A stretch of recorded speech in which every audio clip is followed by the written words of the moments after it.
Hi everyone, this is the lecture to accompany chapters 7 and 8 in your textbook. Please read chapters 7 and 8. There are some really great examples of what I'm talking about that I won't have time to discuss. Okay, let's talk about where to find source material for your speech. Whatever your topic, you always need to start with what you already know or think you know about that topic. Depending on your level of experience and education about the topic, you might have a lot of information already, or you might know very little about the topic except that it interests you. Or you may have opinions about the topic, but never really did any research to see if your ideas about it actually have backup in the real world. So start there. What do you know for sure? What do you think you know? Do you have personal stories about the topic that you can share with the audience? Your speech will be a lot better if you put yourself in it somewhere. I'm not going to repeat what our librarian has to say about the amazing resources available to us through the CSN library and the library website. Suffice it to say that there is no excuse not to find the best, most current, valid information available by searching the catalog and databases there. Please don't ignore this avenue of research. Your speech will be better if your evidence is trustworthy. I highly recommend using our library databases to research your topic before searching the internet for supporting material, because the information you will find there in the library databases is trustworthy. However, you may certainly find useful information by searching the web. You may have already Googled your topic to see what's out there. There are other search engines, though, like Bing, Yahoo, or Ask.com. There are also meta search engines. Those are search engines that search other search engines, like Dogpile. Looking on different search and meta search engines can help you find different sources that you might not find just by Googling it. Plus, there are lots of great resources on the web that you probably either didn't know existed or never considered, like virtual libraries. Here's an example, the www Virtual Library pictured here. This is a database of websites listed by topic. Also, no matter how you might feel about our government, it's the largest single collector of information on the planet. And you can find .gov resources on almost any topic out there. And of course, you can access online encyclopedias like Encyclopedia Britannica and Carta, and lots more. But of course, the largest and most well-known encyclopedia out there is Wikipedia. And you may have also already searched your topic there as well. Even our textbook says that Wikipedia is fairly reliable, but the one thing about it that has both positive and negative aspects is that it is editable. In other words, changes or additions can be made to it by anyone. While that means that people who are experts on a topic can add their knowledge to it, it also means that people who aren't experts or have some kind of agenda or bias can put information in it that may not be accurate. Wikipedia has many volunteers whose job it is to go through it on a regular basis and delete iffy information, but it takes time to do that, and you might use information you find on Wikipedia that ends up being wrong. Because of that, you may not cite Wikipedia as a source in your speech. If you happen to find information on it that you want to use, you'll have to go to the original source of that information to check it out, then cite that original source, not Wikipedia. So now I'm going to introduce you to the CRAP test. Yes, I said CRAP. This is what you should use to evaluate any sources that you find in your internet searches and the information contained in those sources. Unlike the information you find in searches on our library databases, things that you find on the internet may not be good, trustworthy sources with good, trustworthy information. So you need to become a peer reviewer. In other words, you need to spend some time and energy making sure that your sources and the information in those sources is the best, most accurate you can find. They need to pass the CRAP test before you can use them in your speech. If something doesn't pass this test, then it's crap and you don't get to use it. CRAP is an acronym. It stands for currency, relevance, authority, accuracy, and purpose. You need to check out your sources in this fashion. Look at the currency, the timeliness of the information. So when was the information published or posted? Has it been updated? Does the topic of your speech require the most current information, or will older sources work as well? And check to make sure that any links on the page are functional. If they're not, that means it's probably not been updated for a while. Then relevance. Relevance is the importance of the information for your needs. Does the piece of information you want to use relate to your topic or answer the question? Who's the intended audience for this information? Is it at an appropriate level for the audience you're going to talk to? Have you looked at a variety of sources before determining that this piece of information is the best? And would you be comfortable citing this source in your speech? Authority, the source of the information. Who wrote it or published it or sponsored it? What are the author or the organization's qualifications? Is the author qualified to write on the topic? Is there contact information so that you might be able to contact them in case you have a question? And does the URL reveal anything about the author or source? .com is a commercial website. .edu is education. .gov is a government website. .org is an organizational website. And .net is a business networking website. Accuracy, the reliability, truthfulness, and correctness of the content. So where did this information come from? Is the information supported by evidence? Has it been reviewed to make sure it's correct? Can you verify any of the information from another source? Does the language or tone seem unbiased and free of emotion?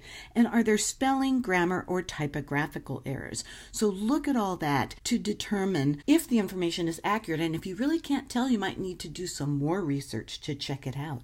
And finally, the purpose, the real reason that the information exists. What is the purpose of it? Is it to inform, to teach, to sell, to entertain, or persuade? Is it fact? Or is it opinion or even propaganda? Does the point of view appear objective and impartial? And are there biases that are evident in it, like political, ideological, cultural, religious, institutional, or personal?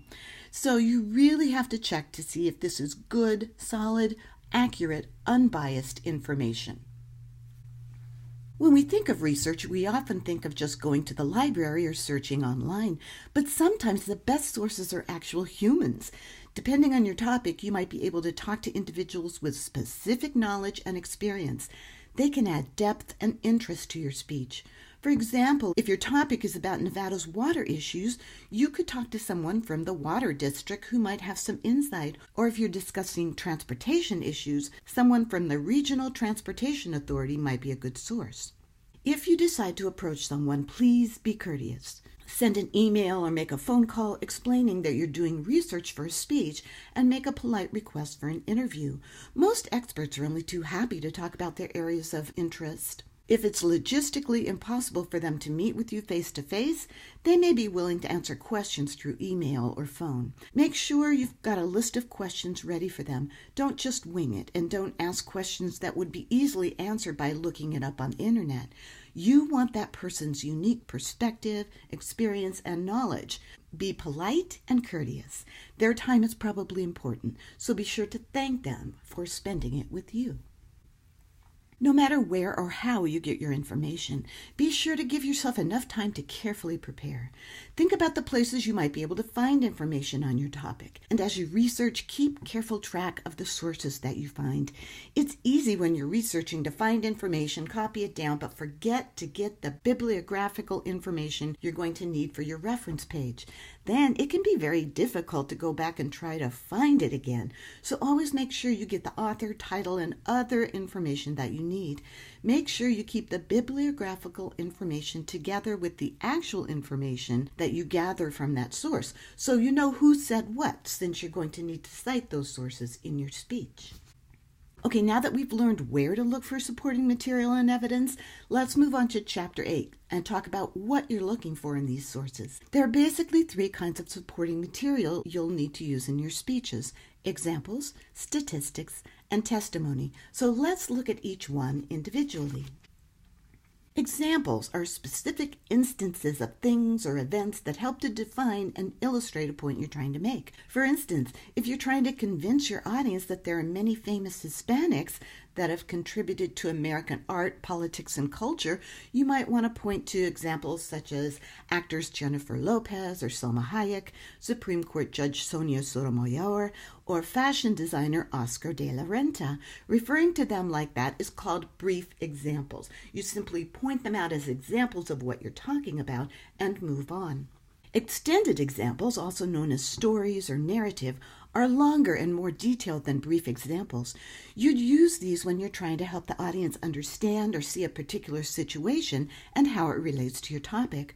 For instance, if you're trying to persuade us that domestic violence is a big problem here in Las Vegas, you might begin your speech with a story about Gina, a Las Vegas woman who was continually abused in her home. She knew the neighbors could hear it, but they did nothing. She also knew the reason that her neighbors didn't help her was not because they didn't care, but that they didn't know how. They were afraid of interfering and perhaps becoming a victim of her boyfriend's violence as well. It wasn't until Gina finally took matters into her own hands, and when her boyfriend was at work, called Shade Tree Shelter and was picked up with just a few clothes and her beloved Yorkie. Now, see how that extended example drew you into that topic? You can now go into detail about how the shelter works and how the community should support it. Most of the examples you use will be ones you have found in your research or already know about. Sometimes, though, you might need to use what's called a hypothetical example. That's one that isn't necessarily about something that's actually happened or even could happen. Hypothetical examples are made up to fit a particular point you're trying to make, often to help the audience to see themselves in the topic and make it more relevant to them. Instead of using Gina's example to begin the speech, which is an actual example based on real life, you might begin by asking the audience to imagine themselves in the situation of being threatened, insulted, and harmed on an almost daily basis by someone that you thought loved you. How would you feel? What would you do if they threatened to harm other people you loved? If you even thought about telling anyone about the abuse or trying to leave the relationship, you might think you would be strong enough to stand up to them, but your fear may not be for yourself, but for your children or your relatives. How would you respond? Now, see what I did there? I made you think about how the topic affects you personally. Examples are great for helping to illustrate, reinforce, and personalize your points. They add a sense of reality and connection to your arguments. Make sure you practice them so that you can deliver them with power. Something else you can use to support your ideas is statistics. Using numbers is a great way to quantify your idea, showing how much or how little of something exists, or how something has changed over time, or how things compare to each other. You can use actual numbers themselves, like there are over 20,000 phone calls per day placed to domestic violence hotlines nationwide. Or you can use percentages or fractions, like 19% of domestic violence incidents involve a weapon.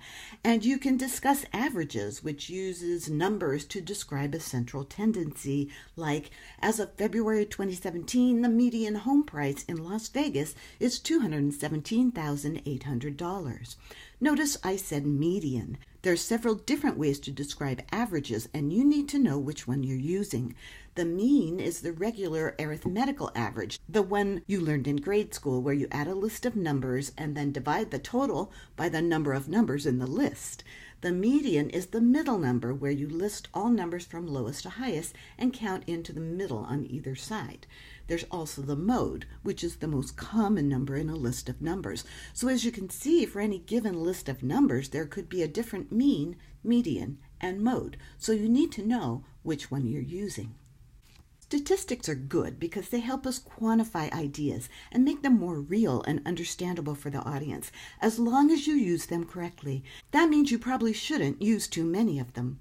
A few good statistics may be helpful, but too many and we get confused and lose track of what you're trying to tell us. Make sure you tell us where your statistics came from. Don't just throw them around. Make sure we understand how they support your point. Also, unless you're trying to make a point with an exact number, rounding it off is probably fine. One of the best ways to present statistics is in a graph or a chart, especially if you're trying to show us how something has changed over time or if you're comparing things to each other. Finally, testimony is the words or phrases of other people or other entities that you would either quote exactly or paraphrase accurately in the speech. There are two basic kinds of testimony. Expert testimony is testimony from a recognized expert on the subject at hand. Using expert testimony is great for your credibility. It shows you have researched and found the best person to speak to the topic. For instance, if you're trying to convince us that the government should not cut funds for public broadcasting, you might want to quote NPR's Chief Operating Officer, Lauren Mayer's explanation of what public radio programming offers to Americans, and I quote, "Public media serves the public interest with essential educational, news, and cultural programming not found anywhere else, as well as vital information during local and regional emergencies. Federal funding is an essential ingredient to making this possible." Another type of testimony is peer testimony. This is testimony from a person who is not an expert on the topic, but has some personal experience with it. This kind of first-hand experience helps the audience relate to the topic and the point you're trying to make. So a quote from someone who watches public television regularly about how if funding is cut, their life and their children's lives would be negatively affected is a good example of peer testimony.